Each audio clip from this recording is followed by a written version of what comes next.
Hello everyone, good morning all of you. Today we are in English grammar. The topic is modal auxiliaries. You know the helping verbs or the auxiliaries have the two categories. One is primary auxiliaries and the other is modal auxiliaries. Primary auxiliaries में आपने verb be have और do पढ़े, उनके अभ्यास भी किए और आज हम now today we will move in modal auxiliaries. This is also a part of helping verbs और हमेशा वर्ब की फर्स्ट फॉर्म से पहले आते हैं. मुख्य मॉडल ऑक्सिलरीज हैं can, could, will, would, shall, should, may, might, ought to, must, need, dare, used to, have to. इनका प्रयोग वर्ब की फर्स्ट फॉर्म से पहले होता है. और मॉडल ऑक्सिलरी किसे कहेंगे आप? ये सेंटेंस का मोड, सेंटेंस का नेचर चेंज कर देते हैं. मैंने कल आपको इससे पहले भी बताया था कि जैसे आई ड्राइव ए कार, ये एक इन्फॉर्मेशन है, ये एक स्टेटमेंट है. अगर मैं कहता हूँ I can drive A car, मैं एक कार चला सकता हूँ, तो ये मेरी कैपेसिटी, कैपेबिलिटी को व्यक्त करता है. इसी ढंग से जो मॉडल्स होते हैं वो हमारी कैन, मैंने आपको बताया कि कैपेसिटी, कैपेबिलिटी. इसी ढंग से इसके पास में हम इसी को कुड के रूप में प्रयोग करते हैं. विल फ्यूचर टेंस का इंडेफिनिट फॉर्म में विल का प्रयोग होता है, इसका पास्ट वुड होता है. शैल, शुड, में संभावना के लिए, परमिशन के लिए. और टू शुड के सेंस में आता है जहाँ पर ऑब्लिगेशन होता है. मस्ट जहाँ पर कंपल्सन होता है, ये भी शुड के सेंस में आता है. ऐसी नीड, ये एक निगेटिव वर्ड है, निगेटिव अप्रोच है. डेयर साहस करना, ये भी एक निगेटिव अप्रोच के रूप में आता है मॉडल में. यूज्ड टू कोई हैबिट दिखाता है जो पहले थी आज नहीं है. ऐसे हैव टू कहीं पर compulsion, I have to work hard, I have to go my duty. तो ये जितने भी शब्द आप देख रहे हैं ये मॉडल ऑक्सिलरीज हैं जो किसके साथ आती हैं?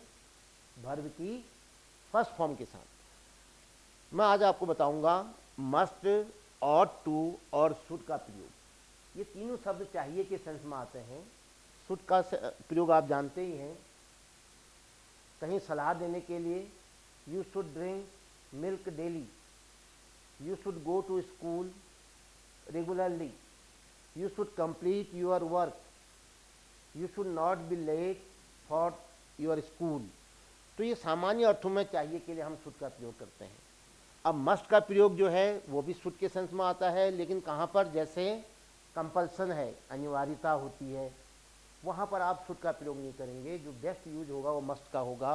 जैसे एक सेंटेंस है, we must obey our parents, हमें अपने पेरेंट्स की आज्ञा का पालन करना चाहिए. सामान्य अर्थों में कैसे बोलोगे? We should obey our parents, this is also correct.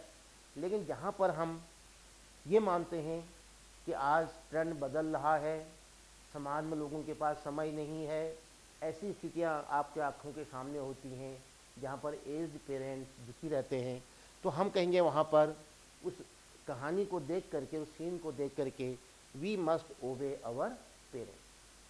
ये क्या है? हमारी एक ड्यूटी है और ये क्या है? एक अनिवार्यता है. We must obey the laws, हमें कानूनों का, नियमों का पालन करना चाहिए. इसका अर्थ हुआ कि हमें नियमों का अवश्य पालन करना चाहिए. अदरवाइज इसका सेंस क्या आ जाता है? अगर सामान्य अर्थ में हम कहते हैं we should obey the laws, should का प्रयोग भी आप कर सकते थे. लेकिन जब आप देखते हैं कहीं पर जो परिस्थिति है या कहानी है वो ऐसी बन रही है कि भाई बिना कानूनों का पालन किए हुए हमारा कार्य नहीं चलना है, इस पर फोकस कर रहे हैं आप, उसको हाईलाइट कर रहे हैं, तो हाईलाइट करने के लिए आप शुड की जगह में मस्ट का प्रयोग करते हैं. We should obey, we must obey the laws का मतलब है हमें नियमों का पालन करना ही चाहिए, हमें नियमों का पालन अवश्य करना चाहिए. तो जो आप बल दे रहे हो या फिर अवश्य की बात कर रहे हो, कंपल्सन की बात कर रहे हो, तो वहाँ पर आप शुड की जगह में मस्ट का प्रयोग कर दीजिए. We must improve our self, we should improve our self, हमें अपने में सुधार लाना चाहिए. ये सामान्य अर्थों में आप हम ऐसे ही बोलते हैं, ऐसे लिखते हैं। लेकिन जब कहीं हम कहते हैं हमें तो अपने में सुधार लाना ही चाहिए, आप देख रहे हैं कि ट्रैफिक रूल्स हैं, आप देख रहे हैं कि कोरोना पीरियड में लोग मास्क नहीं लगा रहे हैं, सोशल डिस्टेंस की दूरी नहीं अप्लाई नहीं कर रहे हैं, तो वहाँ पर आप मस्ट का, we must use mask in the market, we must keep social distance, तो वहाँ पर शुड से काम नहीं चलेगा, जिसका अर्थ इसी ढंग से we must improve our self, हमें अपने में सुधार लाना ही चाहिए, हमें अपने में अवश्य सुधार लाना चाहिए। तो जब अवश्य या फिर बल देने की बात आती तो मस्ट का प्रयोग, मस्ट का प्रयोग कहीं पर मजबूरी या बंधन, नेसेसिटी और ऑब्लिगेशन के लिए भी होता है। जैसे you must save money for old age, आपको बुढ़ापे के लिए पैसा बचाना ही होगा, आपको बुढ़ापे के लिए, ओल्ड एज के लिए पैसा बचाना ही चाहिए, अवश्य बचाना चाहिए। जब इस सेंस में हम बात करते हैं, क्योंकि ये सिचुएशन के अकॉर्डिंग होती है, तो वहाँ पर हम शुड की जगह में किसका प्रयोग करते हैं, मस्ट। उसके बाद क्या आ रहा है, वर्ब की फर्स्ट फॉर्म, तो ये मस्ट सेव जो है वर्ब कहलाएगी। नेसेसिटी है, you must see the doctor at once, तुरंत आपको डॉक्टर के पास जाना चाहिए। अब इसका अर्थ ये हुआ, ये बात कब कहोगे आप, जब आप देखोगे कि कोई पेशेंट जो है स्वास्थ्य ठीक नहीं हो रहा है, कई दिनों से बिस्तर पर पड़ा हुआ है, तो ऐसी स्थिति में जब आप उससे बात करोगे तो you should go to doctor नहीं कहोगे, you should consult the doctor नहीं कहोगे, you should go to hospital नहीं कहोगे। फिर क्या, क्योंकि आप देख रहे हैं कि उसकी स्थिति ठीक नहीं है, जरूरी है उसके लिए जाना, तो अब आप कहोगे you must see the doctor at once, आपको तुरंत डॉक्टर के पास जाना ही होगा, आपको डॉक्टर के पास अवश्य जाना चाहिए। तो आपने देख लिया। अदरवाइज हम क्या कहते हैं सामान्य अर्थों में, you should go to doctor, you should see the doctor at once. अगर आप एट वंस कह रहे हैं तो मुझे लगता है कि शुड की जगह में आपको क्या लाना चाहिए, मस्ट। इसी ढंग से we must pay our debts, हमें अपने उधार, अपने कर्ज अदा कर देने चाहिए। इसका अर्थ हुआ कि अगर मैं कहता हूँ we should pay our debts, correct वाक्य है, सामान्य से एक सूचना है, एक सलाह है, तो वह शुड में आएगी। लेकिन जब हम कहते हैं कि भाई देखिए आप नहीं देंगे तो आप बैंक जो है आपके लिए एक्शन ले सकता है, डिपार्टमेंट एक्शन ले सकता है, तो वहाँ पर आप जो कहानी है, जो सिचुएशन है, उसको देख करके अगर बात ऐसी बनती है कि हमें तो अपने उधारी चुकानी ही होगी, तो ऐसे सेंस में, या हमें अपनी उधारी अवश्य चुकानी चाहिए, तो वो सेंस में क्या आएगा, आप शुड की जगह में मस्ट का प्रयोग करेंगे, we must pay our debts. Must का प्रयोग जो है डिटर्मिनेशन के लिए भी होता है। डिटर्मिनेशन का मतलब you must first stand first in the class, आपको कक्षा में पहला स्थान लाना ही होगा, तुम्हें कक्षा में प्रथम स्थान पर आना ही होगा, तुम्हें कक्षा में प्रथम स्थान में अवश्य आना चाहिए। तो ऐसे शुड का प्रयोग आप नहीं करोगे, क्या करोगे, वहाँ पर मस्ट का प्रयोग करोगे, you must stand first in the class. क्या दिखाई दे रहा है यहाँ पर, डिटर्मिनेशन दिखाई दे रहा है।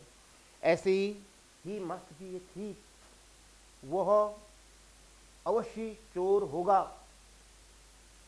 कहीं पर आपकी वार्तालाप हो रही है, कोई घटना घटी है, तो उस सेंस में आप बात कर रहे हैं, किसी पर कंफर्मेशन दे रहे हैं, अपना डिटर्मिनेशन व्यक्त कर रहे हैं, तो आप कहोगे he must be a thief, he should be a thief नहीं कहोगे, he ought to be a thief नहीं कहोगे।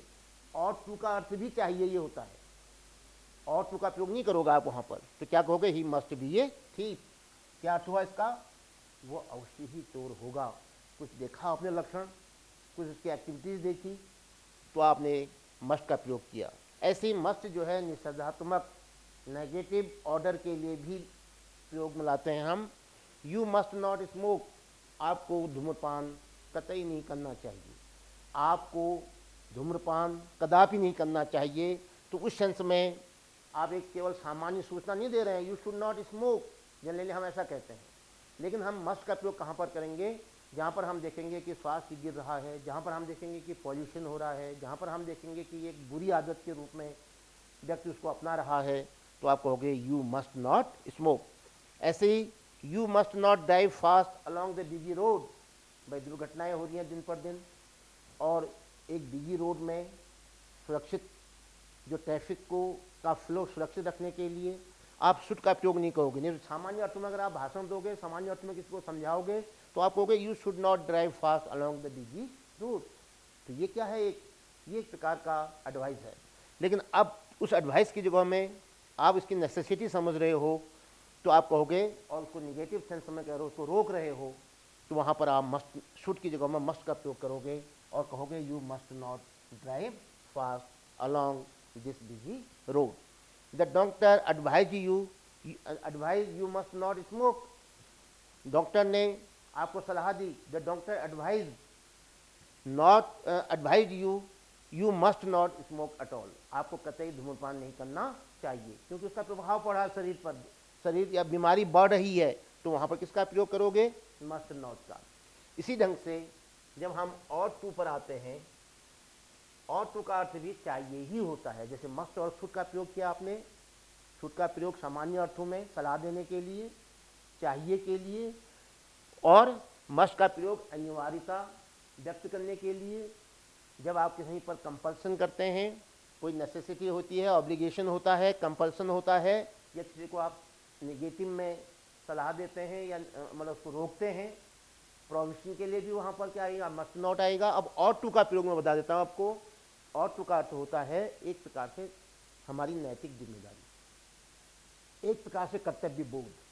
जैसे वी, जिस सेंस में आपका शुड आ रहा था, अगर वो बात आपको लग रहा है कि ये एक प्रकार का अब यहाँ पर सामान्य अर्थों में न आकर के हमारा फर्ज बनता है, हमारा कर्तव्य बनता है, तो वहाँ पर आप और टू का प्रयोग करिए। जैसे द सोल्जर्स और टू डिफेंड अवर बॉर्डर। यहाँ पर अब उस कहानी के अनुरूप होगा, अदरवाइज हम इस पर मस्ट का प्रयोग ज़्यादा अच्छा समझते हैं।